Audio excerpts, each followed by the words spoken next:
میں آپ کو کامن سینس کی ایک بات بتاتا ہوں، تمام مسلمانوں کو اس وقت سن رہے ہیں، کہ جس نقطے کے اوپر اور جس نص کے اوپر انہوں نے فتویٰ ایشو کروایا تھا اور FIR بھی کٹوائی تھی، ایک تو پہلی بات تو لگتا نہیں کیونکہ وہ گستاخ کا مقدمہ ہے، گستاخی کا نہیں، تو سمجھ لیں کہ وہ لفظ استعمال نہیں کر سکتے آپ، جو کہ مرزا صاحب نے کر دیا، سمجھ لیں، حالانکہ انہوں نے کرسچنز کے لیے کیا، مگر سمجھ لیں وہ لفظ کیوں استعمال کیا، یہ ہے ان کا نقطہ۔ تو کوئی بھی ذی شعور جج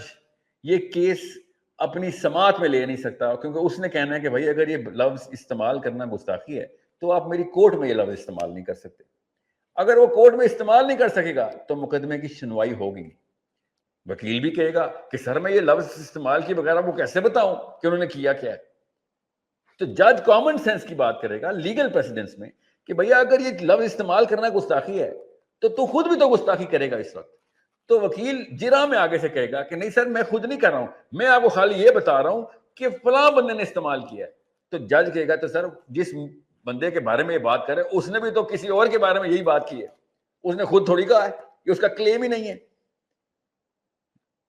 سو یہ سرکولر ریزننگ کے اوپر جج کامن کے اندر ہی اس مقدمے کو رفع کر دے گا۔ یہ تمام مسلمانوں کو جو آپ کے سارے احباب ہیں، مرزا صاحب کے اسٹوڈنٹس ہیں، ان سب کو چاہیے لیگل موومنٹ سٹارٹ کریں اور لائرز کو انووک کریں۔ اور سب سے پہلے تو میری اپنی خواہش تھی کہ جس بھائی صاحب نے یہ پرچہ پیپر پہ لکھا تھا اس کے خلاف اسی وقت لیگل ایکشن ہو جانا چاہیے۔